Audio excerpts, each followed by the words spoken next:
அண்ணன் யாரு ஆஜாகனி என்ன நினைக்கிறான்னு சொன்னா ஏதோ ஒரு பெரிய ஒரு பில்டப்ல அவர் யார்கிட்டையும் பேச முடியாது. இப்படிதான் பார்ப்பேன். நீங்க நானே பார்த்துருக்கேன் நிறைய கூட்டத்துக்கு. என்னையும் நானும் உதவி என்ன பண்ணேன், யதார்த்தமாக சலாம் சொல்றேன். அடன் நாய நீ யாரா நீ, எனக்கு கோவம் வந்தது. அவன் கேட்டேன் யார் ஆகுவான்னு கேட்டேன். இதுதான் ஆஜாகனி. ஆஜாகனின்னா அதான் அந்த பொறிக்கு மீறி உட்காந்து நேரில் கேட்டேன் நான் இந்த விஷயத்தை. நான் தமிழ்நாடு முஸ்லிம் முன்னேற்ற கழகம் அரசியல் இயக்கம் அல்ல, அது ஒரு சமூக இயக்கம். நான் அந்த இயக்கத்தின் பொறுப்பில் உள்ளேன். கூட்டணி பேச்சுவார்த்தையில் பங்கேற்ற போது இப்போ ரீசெண்டாக நடந்ததில்லை. நான் அரசியல் குறித்து பேச செல்லவில்லை. எங்கள் சமுதாய கோரிக்கைகளை முன்வைக்க சென்றிருந்தேன். நான் பணிபுரியும் காகிதமில்லத் கல்லூரியில் அதிக அளவில் கட்டணம் வசூலிக்கப்படுகிறது. இது குறித்து குரல் எழுப்பியதால் என் மீது அவதூறு பரப்புகின்றன்ற மாதிரி சொல்கிறேன். நான் அங்கே போனேன், தமுமுகவுடைய இதில் இருக்கேன். நாங்கள் போனேன். நாங்கள் போய் சமூக பிரச்சனையை பற்றி அவங்ககிட்ட சொன்னேன். அங்கே என்ன நடக்குது, கூட்டணி பேச்சுவார்த்தை நடக்குது. நீ சமூகத்தை பற்றி பேச முதல்வர்கிட்ட போய் பேச. அங்க கூட்டணியை பற்றி விட்டுட்டு நீ அங்க போய் எனக்கு சமூக பிரச்சனைகள் இது இருக்கு அது இருக்கு அதெல்லாம் தீர்க்க வைங்கன்னு சொல்லிட்டு போய் நீ டிஆர் பாலுகிட்ட சொல்ல முடியுமா? அவரு மனிதநேய மக்கள் கட்சியை பொதுச் செயலர், ஒரு அரசியல் கட்சியோட பொதுச் செயலாளராக இருந்து இந்த மாதிரி பண்ணியிருந்தா நீங்க கேட்குற கேள்வி நியாயமா இருக்கும். அவர் ஒரு சமூக இயக்கத்தில் இருக்கிறாரு, ஒரு சமூகம் சார்ந்து இயக்கிறாரு, மைனாரிட்டி சமூகத்தை சார்ந்தவராக இருக்கு. அப்ப நீ அரசு சம்பளம் வாங்குற, அதுக்கு அரசியலுக்கு என்ன சம்மந்தம் இருக்கு? அவருக்கு கூட இந்த தமுமுகவுக்கு அரசியலுக்கு என்ன சம்மந்தம் இருக்கு? மனிதநேய மக்கள் கட்சி நீங்க கேட்டீங்கன்னா நியாயம் இருக்கு. சரி அரசியலுக்கு சம்மந்தம் இல்லை, சமூகம் சார்ந்த விஷயம் தானே சொல்றாரு அவரு. அவர் ஒரு பேராசிரியர் இருந்தாரு, அரசு சம்பளம் வாங்குறாரு. எப்படி அதை அக்செப்ட் பண்ண முடியுமா சொல்லுங்க? நான் பொறுக்கின்னு உங்க முகம் மாறிச்சா இல்லையா? இல்ல நான் கேட்கிறேன், இல்ல பேராசிரியர்ல பொறுக்கி அப்படின்னு முகம் மாறிச்சா இல்லையா? ஆர்எஸ்எஸ் பாஜக திட்டமிட்டு இஸ்லாமியர்களை பறிக்க பார்க்குறாங்க. இப்போ நீ என்ன பண்ண பார்க்குற? இன்னைக்கு பார்த்தீங்கன்னா உதாரணத்துக்கு நான் சொல்கிறேன், தமிழ்நாட்டில் இல்லை இந்தியாவிலே அவ்வளோ ஒரு குறைந்த செலவில் கல்வி கற்பது காகிதமில்லத் கல்லூரியே இல்லையா சொல்லுங்கள்.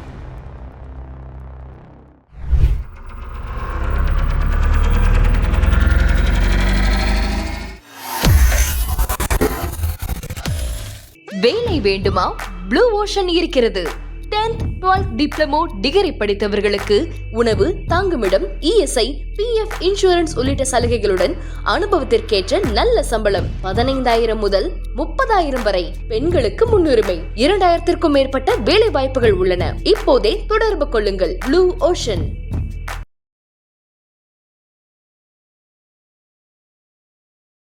தமிழ் நேயர்களுக்கு வணக்கம். இன்று நேர்காணலில் நம்மோடு இணைந்திருக்கிறார் ஐஎன்எல்பி கட்சியினுடைய தலைவர் திரு தடா ரஹீம் அவர்கள்.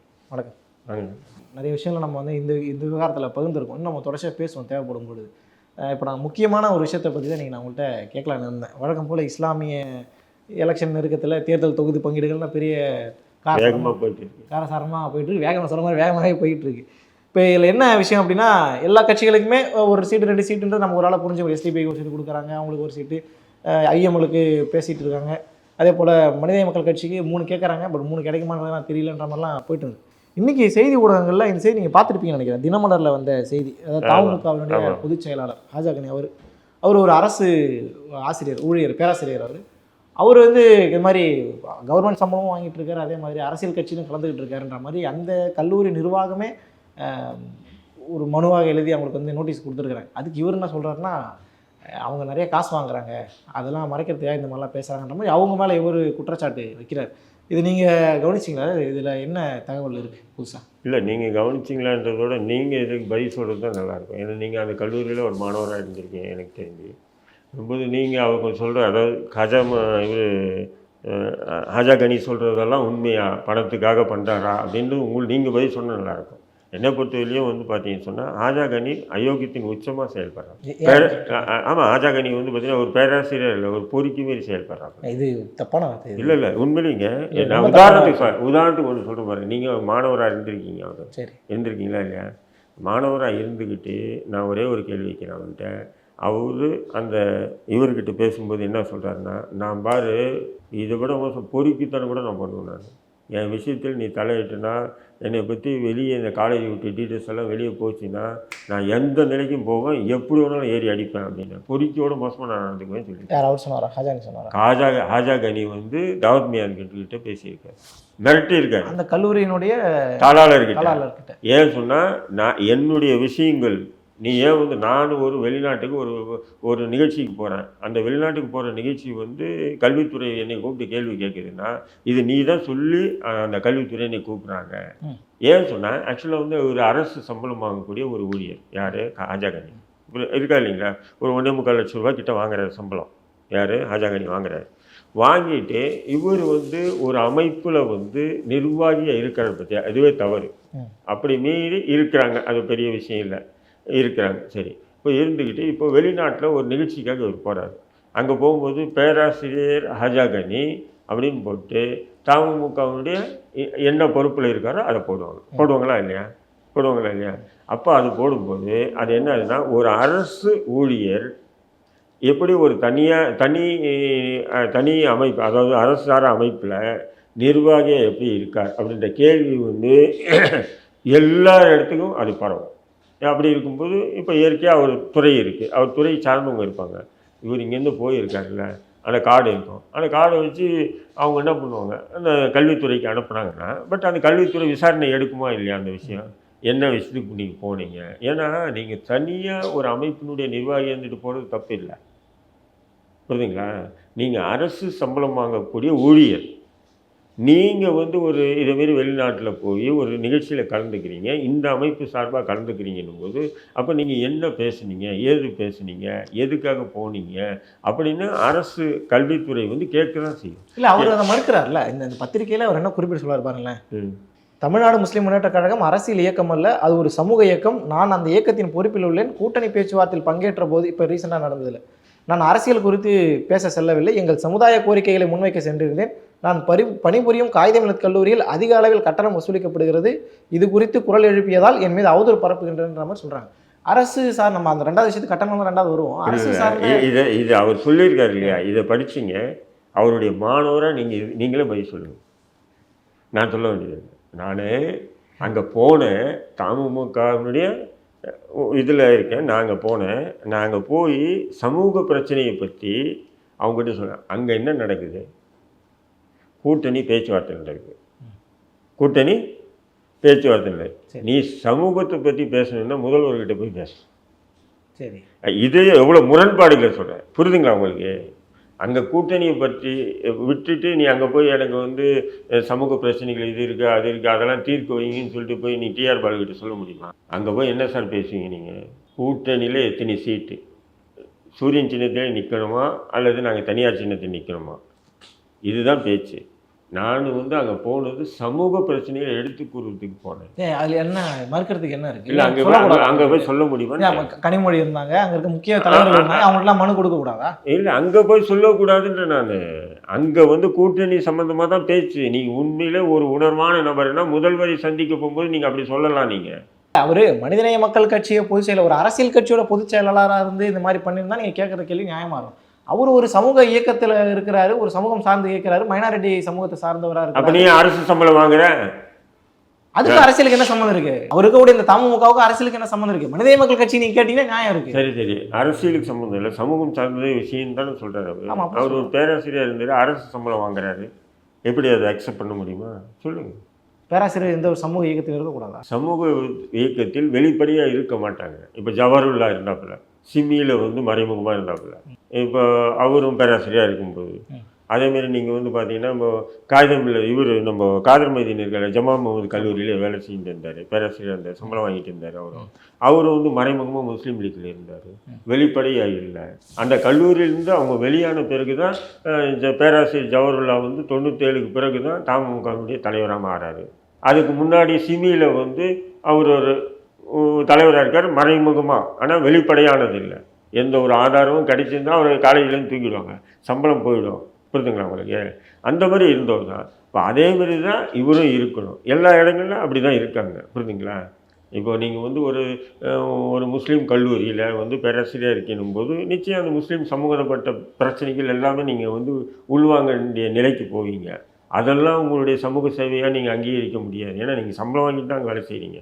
வேலை செய்யும்போது பலதரப்பட்ட கருத்துக்கள் உங்கள் காதுக்கு வரும், அவ்வளோதான். நீங்கள் கேட்டுக்கலாம்.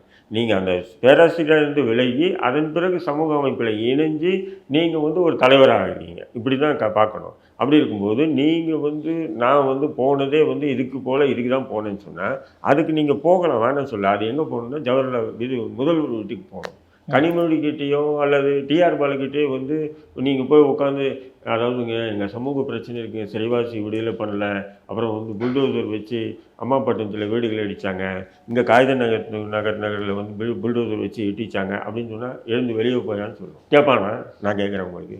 அப்போ ஏன் இது காது குத்துற வேலை தானே உங்கள் ப்ரொஃபஸர் சொல்ல விஷயம் காது குத்துற வேலை தானே. நான் பொறிக்கணும்னு உங்கள் முகம் மாறிச்சா இல்லையா? இல்லை நான் கேட்குறேன். இல்லை பேராசிரியரில் பொறுக்கி அப்படின்னு முகம் மாறிச்சா இல்லையா? நான் அதுக்கப்புறம் விலைக்கு ஏன் பொறுக்கின்னு சொன்னேன்னா அவரே சொல்லியிருக்கேன், நான் பொறுக்கி லெவலுக்கு இறங்கி வேலை செய்வேன் அப்படின்னு. யார்கிட்ட? தாளாளர்கிட்ட. இப்போ அவர் தான் ஓனராக இருக்காருல்ல அந்த இதுக்கு ட்ரஸ்ட்டுக்கு ஓனர் அவர் தானே. யார்? தாவூத் மியா கான் அவர் தானே.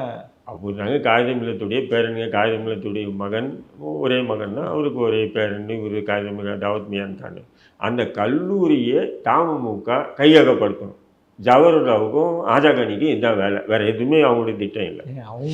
நான் கேட்குறேன், இதே ஆஜாகானி எத்தனை இடத்துல பேசியிருக்கான்னு தெரியுமா?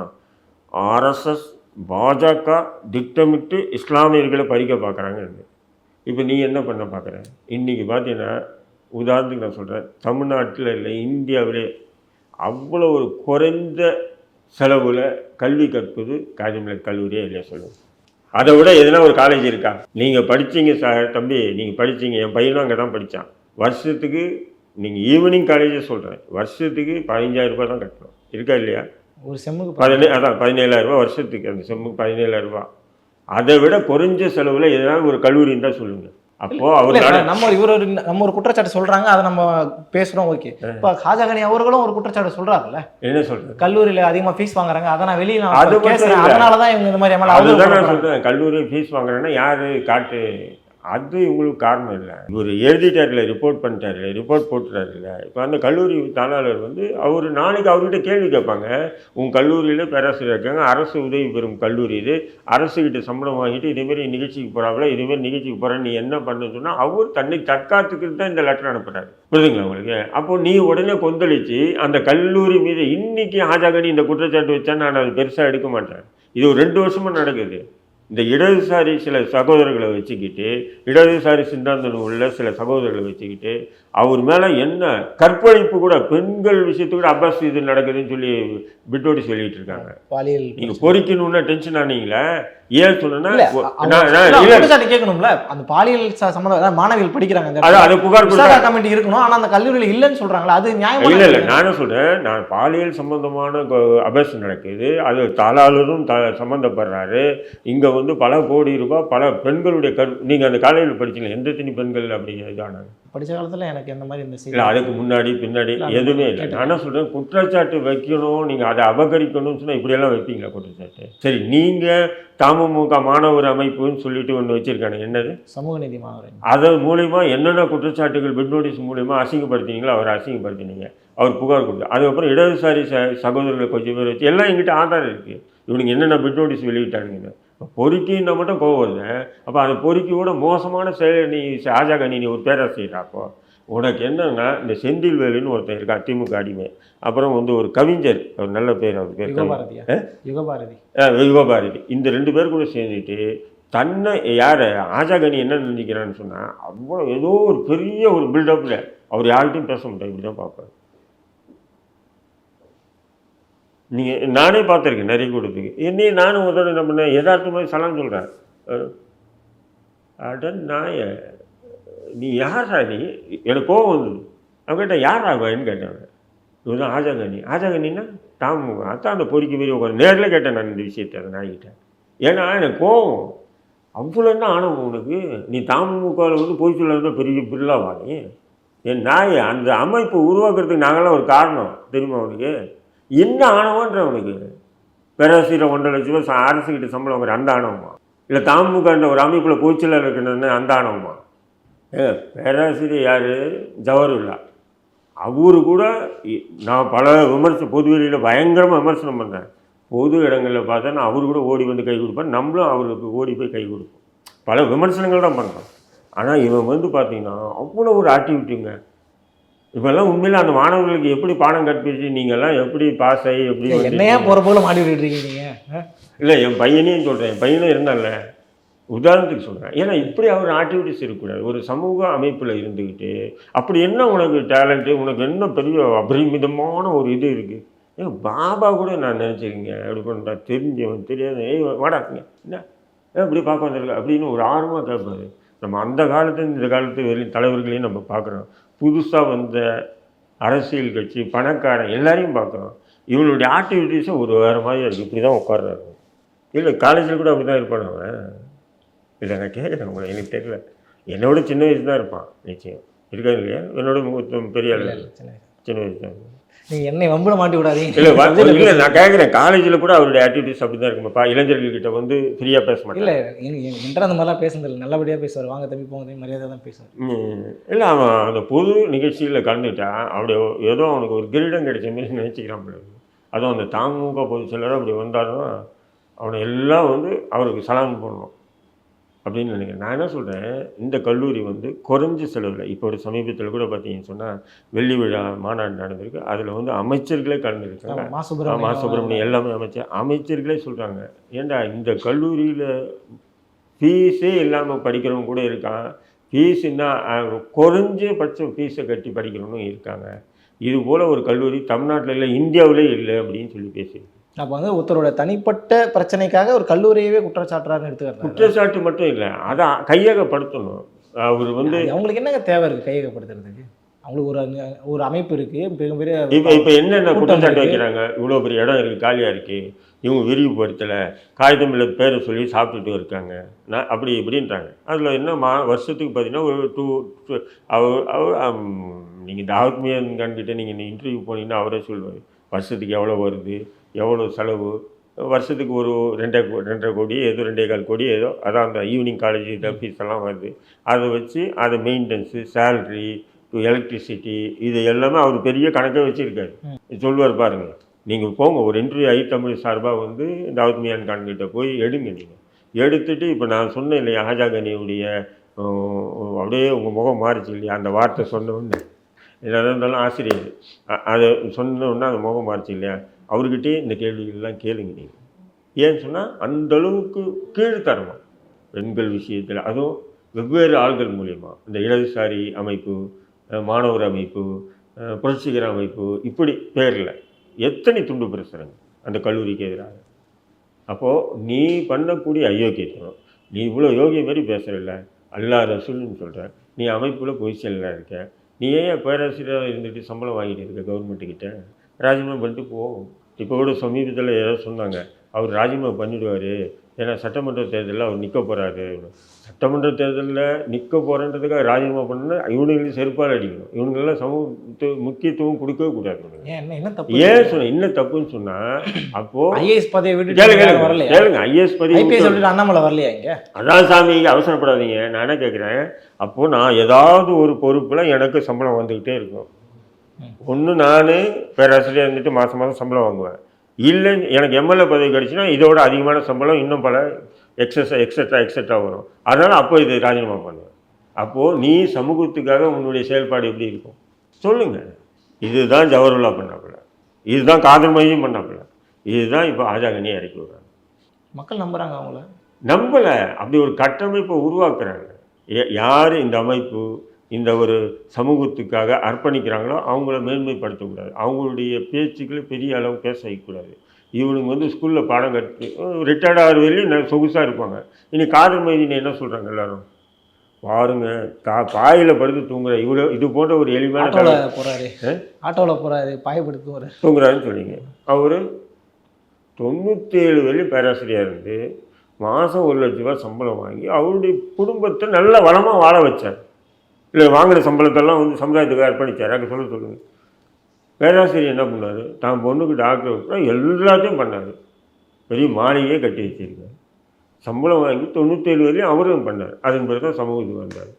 நீங்கள் வந்து இப்போ எங்களை மாதிரி சிறு வயதிலே வந்து சிறை, போராட்டம், வாழ்க்கை அப்படின்னு வாழ்ந்துட்டு வரல. ஆனால் நீங்கள் இன்றைக்கி என்ன சொல்கிறீங்க, நாங்கள் தான் சமூகம் எங்கள் பேச்சு தான் கேட்கணும். ஏன்னா நீங்கள் சமூகத்தையே படிக்காதவங்க. அப்போ சமூக பிரச்சனை உங்களுக்கு என்ன தெரியும்? நீங்கள் இன்றைக்கி சமூகத்தை படிச்சிருந்தீங்கன்னா இன்றைக்கி சிறைவாசிகள் விடுதலையாகட்டும், இல்லை அம்மா பண்ணத்தில் வீடுகள் இடிக்கும் போதும் சரி, காகிதமில்லத்து வீடுகள் இடிக்கப்படும் சரி, 1100 ஏக்கர் கான்மியான் பள்ளிவாசலுக்கு சொந்தமான இடத்தை திமுக அபகரிக்கும் போதும் சரி, அல்லது திருச்சியில் அனார்பாக் தர்காவை திமுக வந்து இடித்து இரவு இடிக்கும் போதும் சரி, திருப்பரங்குன்ற விஷயத்தில் திமுக ஒன் சைடாக வந்து மேலே ஏற முஸ்லீம்களுக்கு தடை விதித்து அதை தொடர்ந்து தான் நடந்த பிரச்சனை விஷயங்கள் திமுக நடந்து கொண்ட விதத்தை சரி, இதுக்கு எல்லாத்தையுமே நீங்கள் பொங்கி எழுந்திருக்கீங்க. இப்போ எதுக்குமே பொங்கி எழுதாத சைலண்ட் மூட்லே இருந்தவங்க இப்போ நீங்களே சொல்கிறீங்க. உங்கள் அமைப்புக்காரங்க என்ன சொல்கிறாங்க, தமுக சேர்ந்த நிறைய பேர் பதிவு போட்டிருக்காங்க. இப்போ 2 நாளாக இஸ்லாமியர்களுக்கு உண்டான பிரதிநிதித்துவத்தை சரியாக கொடுக்கணும்.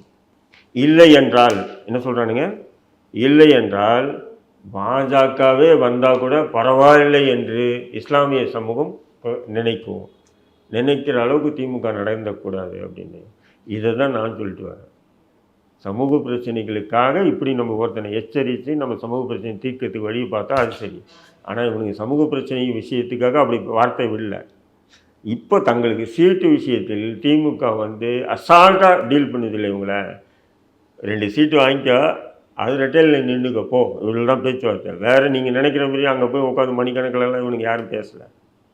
சாப்பிட்டீங்களா, அங்கே போனோடனே காஃபி கொடுப்பாங்களா, காஃபியா டீயா பிஸ்கெட்டு அது கொடுத்துட்டு அப்புறம் எப்படி இருந்தீங்க, என்ன இருந்தது, அந்த பிரச்சனை ஆச்சு, இந்த விஷயம் இவ்வளோ பிரச்சனை ஒன்றும் இல்லை, அது சொல்லிட்டாங்க. அது போன வாட்டி எப்படி வாங்கினீங்களோ அப்படியே வாங்கிட்டு போங்க, அவ்வளோதான் முடிஞ்சிச்சு. அதுக்கு அந்த கட்சியை சொந்தம் நிறைய பேர் டைலாக்காக வரானுங்க. பாஜக வந்தாவே நாங்கள் கவலைப்பட மாட்டோம், திமுகவை எதிர்த்து வாக்களிப்போம். இதை நான் சொல்லும்போது இவர் பாஜக பி டீம்னு சொன்னார். இப்போ நீங்கள் சொல்கிறீங்க நான் சொன்னதாவது சமூக பிரச்சனை முன்னிலையை வச்சு சொன்னேன். ஆனால் நீங்கள் என்ன பண்ணுறீங்க, உங்கள் பிரச்சனையும் முன்னிலை வச்சு சொல்கிறீங்க. அப்போ இந்த விஷயத்தை கல்லூரி விஷயத்தில் ஆஜாகனி பண்ணக்கூடிய விஷயம் அயோக்கியத்தனத்தின் உச்சம். நீங்கள் வேறு எங்கே வேணால் போங்க. இன்றைக்கி வந்து அந்த கல்லூரி தான் ரொம்ப சிம்பிள். நானே சொல்கிறேன், என் பையனுக்கு ஃபீஸ் கட்ட வழி இல்லைங்க. நான் ஒரு பெரிய கோட்டீஸ்வரன், குறைஞ்ச ஃபீஸ் எங்கன்னா அங்கே தான் கிடைச்சிது, அங்கே தான் போய் சேர்த்தேன். நீங்கள் தான் அந்த காலேஜில் படிச்சிருக்கீங்க. அப்படி இருக்கக்கூடிய இதே இவனுங்க தமுக கையிலெல்லாம் போச்சுன்னு சொன்னால் இவனுக்கு என்ன பண்ணுவாங்கன்னா, இவனுங்க வேறு மாதிரியாக உருவாக்கி அதை பண்ணும் இதை பண்ணுன்னு சொல்லி வேறு வகையில் வந்து காசை வந்து பறிப்பாங்க. ஒன்றும் பண்ண முடியாது. இப்போ அப்படி தான் வந்து ஒரு காலத்தில் வந்து பார்த்திங்கன்னா, இப்போது இது அந்த வண்டலூரில் இருக்குது என்ன கல்லூரி, கிரசன்ட் கல்லூரி. கிரசன்ட் கல்லூரி என்ன வெளிநாடுகளில் தமிழ்நாட்டில் சிறுபான்மை மக்கள் கல்வி வளர்ச்சிக்காக நிதி வாங்கி கட்டின கல்லூரி. இன்றைக்கி 5 லட்ச ரூபாய் இல்லைன்னா ஒருத்தன் படிக்க இருக்கா இல்லைங்களா, ஹை மெயின்டெனன்ஸு. இன்றைக்கி அதேமாதிரி எல்லா கல்லூரிகளும் சரி, இவனுங்க வெவ்வேறு வெளிநாடுகள்லையும் உள்நாடுகள்லையும் இவங்க வசூல் பண்ணி இவங்க வந்து சிறுபான்மை வளர்ச்சி அதுன்னு சொல்லி வாங்கி இன்றைக்கி அவனுங்க என்ன பண்ணுறாங்க, அவங்களுடைய சொந்த நிறுவனமாக ஆக்கிக்கிட்டு சம்பாதிச்சிட்டு கிடக்கிறானுங்க. அப்துல் ரஹ்மான், பிஎஸ்ஐ அப்துல் ரஹ்மானெல்லாம் வந்து நீங்கள் நினைக்கிற மாதிரி வந்து அவ்வளோ பெரிய எல்லாம் வந்து அவர் தான் இப்படி அப்படி இல்லை. எல்லா வெளிநாடுகளில் முதலீடு மூலியமாக முதலீடு பண்ணி இங்கே வந்தவங்க இவங்க அப்படியே உட்காந்துட்டாங்க. அதேமாதிரி தான் எல்லா கல்லூரிகளும், சிறுபான்மை கல்லூரிகளும் அப்படி தான் இருக்குது. இப்போ இந்த கல்லூரி மட்டும் ஏதோ ஏழை மாணவர்கள் படிச்சுட்டு இருக்காங்க. இதில் வந்து பேண்டு வைக்கிறாப்புல உங்கள் பேராசிரியர், முன்னாள் பேராசிரியர், இந்நாள் தமுக பொதுச் செயலாளர். அப்போ இது வந்து வன்மைய கண்டனத்துக்குரிய விஷயம். அவர் வந்து இன்னும் மீறி இப்படியெல்லாம் பண்ணார்னா அந்த குறுக்கு வழியில் இந்த கம்யூனிஸ்ட் தோழர்களை அல்லது தன் கூட இருக்கக்கூடிய இந்த பத்திரிகையாளர் இந்த சில பேரை வச்சுக்கிட்டு அந்த கல்லூரி பற்றி பெயராக வந்து ஆர்டிக்கல்லாம் எழுதுனாங்கன்னா நான் பதிலடி கொடுக்குறேன்ல, இன்னும் மோசமான நிலையில் சமூக வலைதளங்களில் சோசியல் மீடியாவில் அவனை பற்றி கிழிச்சு விடுவேன். இது இந்த வீடியோ என்ன மாதிரியான தாக்கத்தை ஏற்படுத்த இல்லை, அப்படி நீங்கள் பயப்படாதீங்க. என்னை பொறுத்தவரைக்கும் நீங்கள் இந்த இன்டர்வியூக்கு கூப்பிடும்போது நான் ரொம்ப சந்தோஷப்பட்டதுன்னா, இந்த கல்லூரியில் நீங்கள் படிச்சிருக்கீங்க, அவன் ஆஜாகனி சொல்லக்கூடிய விஷயங்கள் உண்மையாக போய் அவங்களுக்கு தெரிஞ்சிருக்கும். வேறு யாருமே இதுக்கு உதாரணமானன்ற. அதனால தான் நான் என்ன சொல்கிறேன், நீங்கள் வந்து தாவூத் மியான் கானை தொடர்பு கொண்டு ஐத்தமிழ் சார்பாக ஒரு இன்டர்வியூ எடுங்க. அவர்கிட்ட எடுத்திங்கன்னா இன்னும் தெளிவான, எனக்கு வந்து அந்த கல்லூரியை பற்றி அவ்வளோ தெரியாது. நான் மேலோட்டமாக என் பிள்ளை அங்கே படித்தான், குறைஞ்ச ஃபீஸு, இது தமிழ்நாட்டிலே அதுபோல் ஒரு ஃபீஸ் இல்லை, வருஷத்துக்கு 17,000 ரூபா கட்டி தான் நம்ம படிக்க வச்சோம், அதுதான் எனக்கு தெரியும். அப்போ இன்றைக்கி அந்த கல்லூரியை வந்து ஃபீஸ் எல்லாம் அதிகமாக வாங்குறாங்கன்ற ஒரு குற்றச்சாட்டு ஹாஜாக அணி வைக்கிறதும், இவர் பண்ண தப்பை வந்து மூடி மறைக்கிறதுக்காக கல்லூரி நிர்வாகத்தின் மேலே போடுறதும், இதுக்கு முன்னாடி 2 வருஷத்துக்கு முன்னாடியே வந்து அந்த கல்லூரியில் வந்து பெண்கள் விஷயத்தில் வந்து மோசமாக நடந்துக்கிறாங்க, ஈவ்டீசிங் நடக்குது, அது நடக்குது சொல்லி பிட் நோட்டீஸுகள், அதாவது நேரடியாக இவர் போடாமல் வெவ்வேறு அமைப்புகள் மூலிமா போட வச்சதும், சில ஊடகவியலாளர்கள் மூலிமா வந்து அந்த கல்லூரியை பற்றி அவப்பெயரை ஏற்படுத்துகிற மாதிரி ஆர்டிக்கிள் எழுதுறதும், இது போன்ற விஷயங்கள் நான் தொடர்ந்து பார்த்துட்டு வரேன். நான் அதுக்கு பதிலடி கொடுக்கணும்னு நினச்சிட்டு இருந்தேன். இன்றைக்கி ஐத்தமிழ் மூலிமா எனக்கு ஒரு வாய்ப்பு கிடைச்சு குறைஞ்ச அளவுக்கு பதிலடி கொடுத்துருப்பேன். இனி அவங்களுடைய ரிட்டர்ன்ஸை பார்த்து வேகமாக அடிப்பேன் வந்து. சரி, பல்வேறு செய்தியில் பகிர்ந்துருக்கீங்க. சேர்ப்போம் மக்கள்கிட்ட, மக்கள் தெளிவடையட்டும். ரொம்ப நன்றி.